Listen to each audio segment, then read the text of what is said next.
Hello everyone, and welcome to the PipeMaster Pro channel.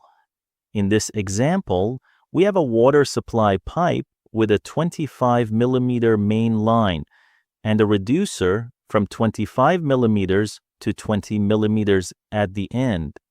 Let's say we want the entire branch to remain 25 millimeters. From the menu, select Resize Pipe, choose 25 millimeters, then click the pipe. PipeMaster Pro automatically removes the reducer, updates the tag, and resizes all connected pipes and fittings to 25 millimeters. Everything is done with a single click. PipeMaster Pro handles the changes so you can stay focused on your design.